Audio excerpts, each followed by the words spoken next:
नमस्कार दोस्तों, स्वागत है आपका एक बार फिर से हमारे इस्माइल फैमिली चैनल पर। आज की ये जो कहानी है जो मैं आपको सुनाने जा रहा हूँ, ये कहानी बहुत ही ज्ञानवर्धक कहानी है। जो लोग इस कहानी को पूरे मन से और दिल से सुनेंगे, उसके घर में कभी भी कोई क्लेश उत्पन्न नहीं होगा। उसके घर में हमेशा सुख और शांति बनी रहेगी। उसके घर में माता लक्ष्मी का सदैव आगमन और वास रहेगा। ये तो आपने सुना ही होगा कि जिसके घर में रोज़ लड़ाई झगड़े होते हैं, रोज़ कलह क्लेश होते हैं, उस घर में कभी भी बरकत नहीं होती है। उस घर में कभी भी माता लक्ष्मी का आगमन नहीं होता। और जिसके घर में सुख शांति बनी रहती है, उसके घर में सुख समृद्धि का आगमन बड़ी तेज़ी से बढ़ता है और माता लक्ष्मी का निवास उस घर में सदा सदा के लिए बना रहता है। इस कहानी को सुनने के बाद हमको ये पता चल जाएगा कि हमें घर में लड़ाई झगड़े क्यों नहीं करना चाहिए, क्योंकि घर में सुख शांति का होना बहुत जरूरी है। क्योंकि जहाँ सुख शांति होता है वहीं माता लक्ष्मी जी निवास करती हैं। जहाँ क्लेश उत्पन्न होते हैं, लड़ाई झगड़े उत्पन्न होते हैं, वहाँ माता लक्ष्मी जी का वास नहीं होता। वहाँ पर दुख और दरिद्रता का निवास होता है। हो सके तो इस कहानी को पूरा सुने। यह कहानी आपके जीवन में वो सारी सीख देगी। यह बहुत ही ज्ञानवर्धक कहानी है, इसे जरूर सुने। एक मोर और मोरनी की कहानी। इससे पहले कि आप हमारी कहानी में खो जाएं, चैनल को सब्सक्राइब करके बेल आइकन को प्रेस करना ना भूलें। चलिए कहानी शुरू करते हैं। एक जंगल में एक मोर और मोरनी रहते थे। मोर और मोरनी बहुत ही हंसी खुशी से जंगल में रहा करते थे। एक दिन मोरनी मोर से कहती है कि पिया जी, हमें यहाँ से चलना चाहिए। हमें वहाँ चलना चाहिए जहाँ हमारे समाज के लोग रहते हैं। काफी सारे मोर और मोरनी रहते हैं, हमें वहाँ चलना चाहिए। मोर मोरनी से कहता है कि प्रिय, अगर हम वहाँ चलेंगे तो लड़ाई झगड़े होंगे। हम दोनों इस जंगल में कितना सुकून से रहते हैं, हमें वहाँ जाने की क्या जरूरत है। लेकिन मोरनी जिद करने लगती है तो मोर भी मान जाता है। मोरनी की जिद करने पर वो दोनों उड़कर एक नगर में आ जाते हैं। उस नगर का राजा पशु पक्षियों की भाषा को आसानी से समझता था। उस राजा ने कराह शास्त्र की पढ़ाई की थी। कराह शास्त्र का मतलब यही होता है कि पशु पक्षियों की भाषाओं को समझ पाना।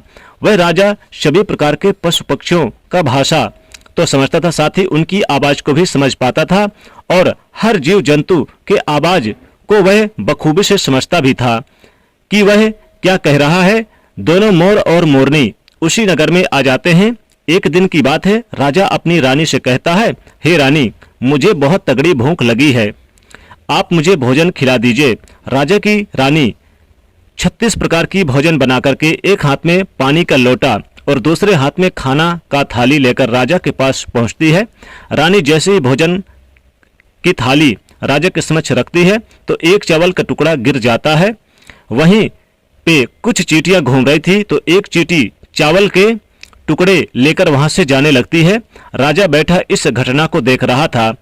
उस चींटी के पास से तुरंत एक बड़ा चींटा आता है और वह चींटा उस चींटी से कहता है कि प्रिय, यह चावल का टुकड़ा मुझे दे दीजिए और तुम वापस जाओ और उस राजा के थाली से दूसरा चावल का टुकड़ा लेकर आओ। उनकी बातों को राजा पूरी तरह से सुन रहा था, क्योंकि राजा हर जानवर पशु पक्षियों की भाषाओं को समझ सकता था। तो राजा वहीं पर बैठा सुन रहा था कि चींटा चींटी से यह बात कह रहा है। चींटी चींटा से कहती है, नहीं, मैं नहीं जाऊंगी। अगर ये बात राजा को पता चल जाएगी तो राजा मुझे मार देगा। फिर चींटी चींटा से कहता है कि तुम जाओ, राजा को नहीं पता चलेगा। चींटी फिर जाने की कोशिश तो करती है, लेकिन आधे रास्ते से वापस चली आती है और चींटी से कहती है, नहीं, मैं नहीं जाऊंगी। हो सकता है राजा को पता चल जाए, राजा मुझे मार दे। राजा उस दोनों को देख रहा था और ये सारी बातें सुन रहा था। चींटा को इस बात का यानी कि मान हो जाता है कि राजा हमारी बात को समझ रहा है और सुन भी रहा है। चींटा फिर से चींटी से कहता है कि देखो, लगता है राजा हमारी बात को समझ रहा है। राजा ने हमारी बातों को सुन लिया है, इसलिए वह हमें ही देख रहा है। चींटी चींटा से कहती है, अगर राजा ने हमारी बातों को सुन लिया, अगर ये बात राजा किसी और को बताएगा तो उसी समय पत्थर का बन जाएगा। राजा चींटी और चींटी की बात को बखूबी से सुन लेता है और समझ लेता है। राजा इस बात को सुनकर हंसने लगता है। राजा की हंसी आने लगती है। राजा जोर जोर से हंसने लगता है। जैसे ही राजा को हंसी आती है, उधर राजा की रानी रसोई से बाहर आती है और जैसे ही रसोई से बाहर निकलने पर राजा उसे हंसता हुआ दिखाई देता है। रानी राजा को हंसते हुए देखकर सोचने लगती है कि शायद मुझसे कोई गलती हुई है, इसलिए राजा साहब हंस रहे हैं। रानी राजा के पास आती है और कहती है कि हे महाराज, क्या मुझसे कोई भूल हो गई, कोई पाप हुआ, क्या मुझसे कोई गलती हुई कि आप इतने जोरों से हंस रहे हैं? राजा रानी से कहता कि नहीं नहीं, ऐसी कोई बात नहीं है, मुझे बस यूं ही हंसी आ गई। रानी जिद करने लगती है और कहती है कि आपको मुझे बताना ही पड़ेगा, आप क्यों हंस रहे थे? राजा बार बार मना करता है, क्योंकि राजा को पता था, क्योंकि चींटी ने कहा था कि अगर मैंने चींटी वाली बात किसी को बताऊंगा तो मैं पत्थर का हो जाऊंगा, इसलिए राजा रानी को यह बात नहीं बताना चाहता था। लेकिन रानी बार बार जिद करती है और कहती है कि आपको मुझे बताना ही पड़ेगा, आप क्यों हंस रहे थे? अगर आप मुझसे सच्चा प्रेम करते हैं, अगर आप मुझे अपना रानी समझते हैं तो आपको ये बताना ही पड़ेगा, आप क्यों हंस रहे थे? अब राजा बड़ा धर्म संकट में पड़ जाता है। राजा सोचता है कि अगर मैं ये बात रानी को बताता हूं तो मैं पत्थर का बन जाऊंगा, और फिर सोचता है कि अगर मैं नहीं बताता तो रानी का विश्वास खत्म हो जाएगा। रानी बहुत ही जिद करने लगती है। कहते हैं कि त्रियाहट और बालहट बहुत तगड़ी होती है, इन दोनों हट से हमेशा बच के रहना चाहिए। रानी के त्रियाहट के सामने राजा को झुकना पड़ता है। रानी के त्रियाहट के सामने राजा को झुकना पड़ा और रानी से कहता है कि ठीक है, अगर मैं ये बात मैं आपको बताऊंगा तो बाद में आपको पछताना पड़ेगा। रानी कहती है कि अभी तो आप कह रहे थे कि कोई बात नहीं है, अभी आप कह रहे हैं कि मुझे पछताना पड़ेगा। रानी कहती है कि जरूर कुछ तगड़ी बात है, और रानी और ज्यादा जिद करने लगती है। तब राजा कहता है कि ठीक है, अगर आप नहीं मान रही तो चलिए मैं किसी जंगल में आपको ये बात बताऊंगा। राजा रानी रथ पर सवार होकर जंगल के लिए निकल पड़ते हैं। जैसे ही वो घनघोर जंगल में पहुंचते हैं तब राजा सारी बात रानी को सुनाने लगता है। जैसे ही राजा थोड़ी थोड़ी बात रानी को सुनाता है, वैसे वैसे वो धीरे धीरे पत्थर का बनता चला जाता है। जैसे राजा आधी बात रानी को सुनाई, वह आधा पत्थर का हो गया। राजा फिर रानी से कहता है, रानी धीरे धीरे पत्थर का मैं बनता जा रहा हूं, तुम बाद में बहुत पछताओगी। रानी कहती है कि हे राजा साहब, हे महाराज, थोड़ी सी बात बची है, आप उसे भी सुना दीजिए। राजा पूरी बात बता देता है। वह राजा पूरा पत्थर का बन जाता है। रानी के इस जिद के कारण राजा पूरा पत्थर का बन जाता है। रानी रोने लगती है। रानी उस पत्थर को हिलाने की कोशिश करती है, लेकिन भारी भरकम पत्थर कैसे हिला पाए, क्योंकि राजा बहुत ही भारी था। राजा पत्थर का बन जाता है और उधर रानी सर पटक पटक कर छाती पीटने लगती है, विलाप करने लगती है, हर किसी जीव जंतु से सहायता के लिए गुहार लगाती है। इन सब कहानी को मोर और मोरनी बखूबी से देख रहे थे और आंखों से देख रहे थे अपनी। रानी के विलाप को देखकर मोर मोरनी को दया आ जाती है। मोर मोरनी से कहता कि हे प्रिय, ये होता है त्रियाहट, आपके इसी त्रियाहट की वजह से हम जंगल यानी उस जंगल में कितना खुशी खुशी रह रहे थे, वहां से हम यहाँ चले आए।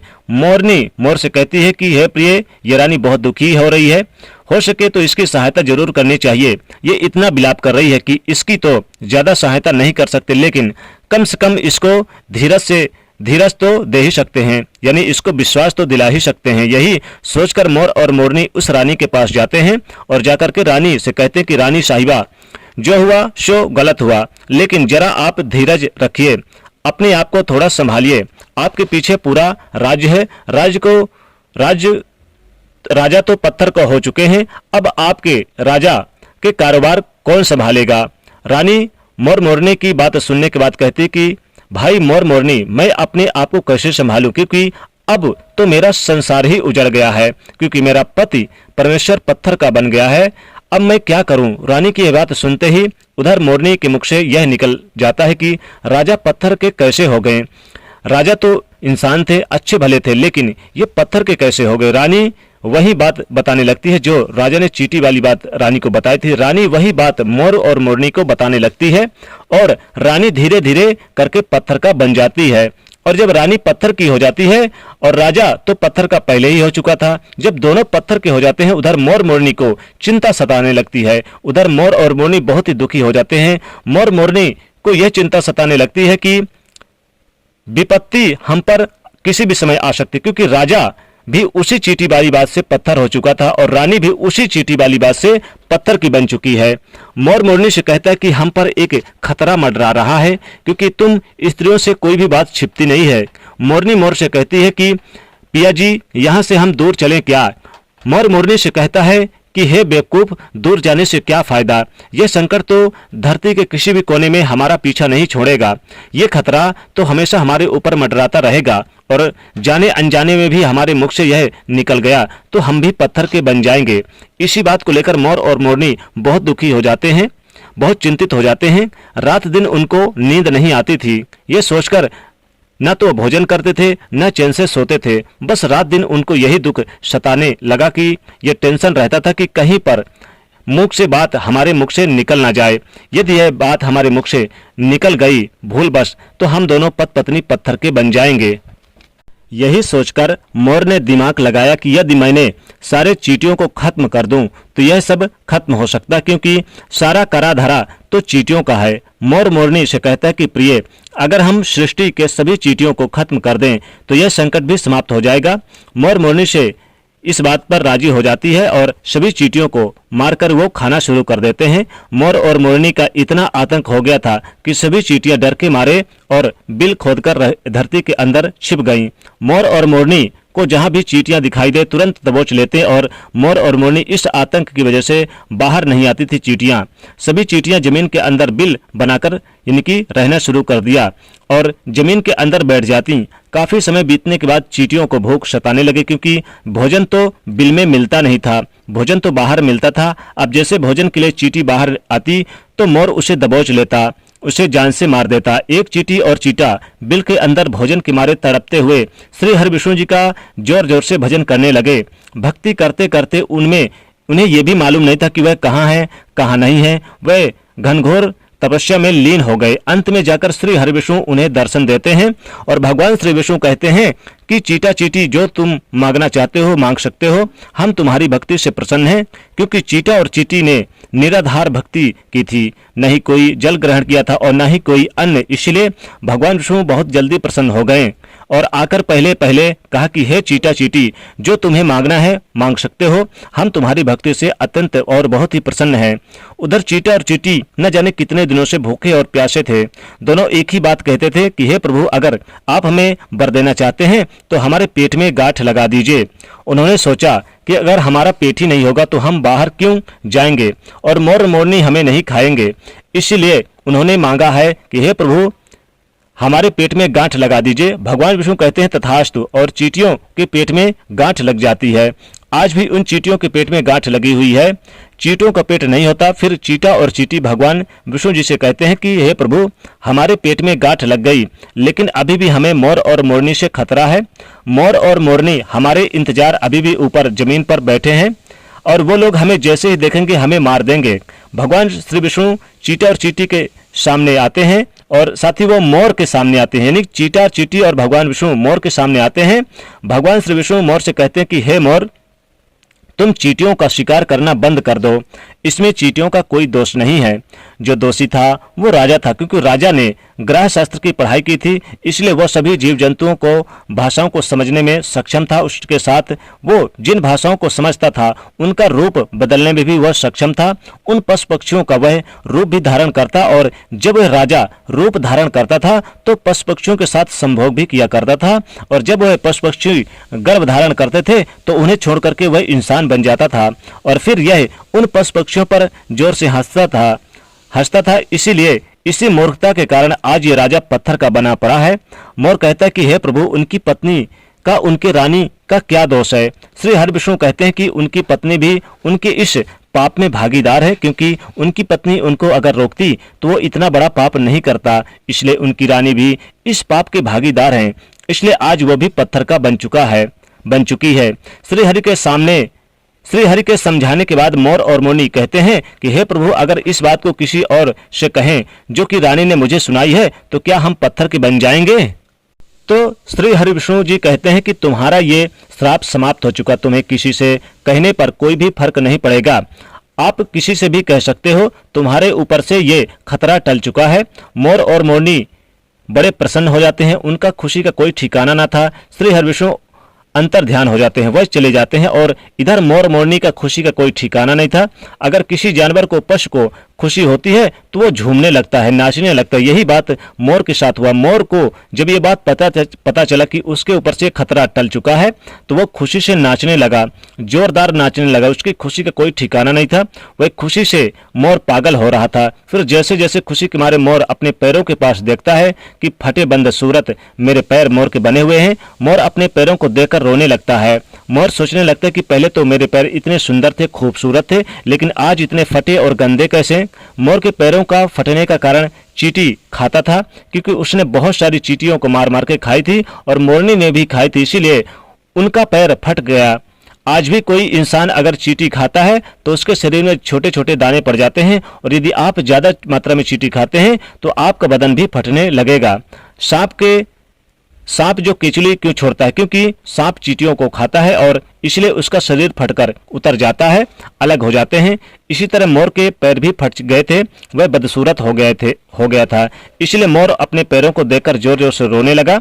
मोरनी और मोर को धीरज रखवाती है और कहती है कि जो हुआ सो हो गया, रोने से क्या होगा, और नाचता है। और फिर मोर जोर से नाचता है और रोता है, इसलिए उसके आंखों से आंसू के धारा बह रहे थे। मोरनी मोर को धीरज रखवाती और उसके आंसुओं को नीचे गिरने से रोकती, लेकिन रोक नहीं पाती। मोरनी के हाथ तो थे, लेकिन उनके अपनी चोंच से एक एक, यानी कि उसके हाथ तो थे नहीं, उसके पैर थे तो हाथ नहीं थे, इसलिए वो अपनी चोंच से एक आंसू को उठाती और अपने मुख में रखने की कोशिश करती, लेकिन कितना भी मुख में रखती सीधे मोर के पेट में चला जाता।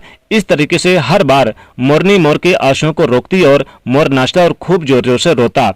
मोर के आंसुओं को देखकर, मोरनी के प्यार को देखकर भगवान श्री हरिविष्णु जी दर्शन देते हैं और मोरनी को आशीर्वाद देते हैं, कहते हैं कि तुम्हारा प्रेम ऐसे सदा बना रहे।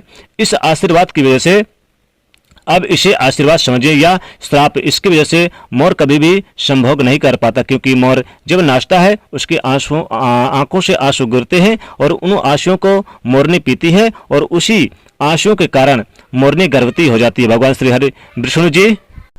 श्री हरिविष्णु जी मोर और मोरनी को आशीर्वाद देते हैं और कहते हैं कि तुम्हारी भक्ति धन्य है और तुम धन्य हो। एक समय ऐसा भी आएगा कि तुम्हारे पंख को हम मुकुट बनाकर धारण करेंगे। इसलिए कहते हैं कि जब श्री कृष्ण जी के रूप में श्री हरि धरती पर आते हैं तो वह मोर का पंख अपने मुकुट पर धारण करते हैं।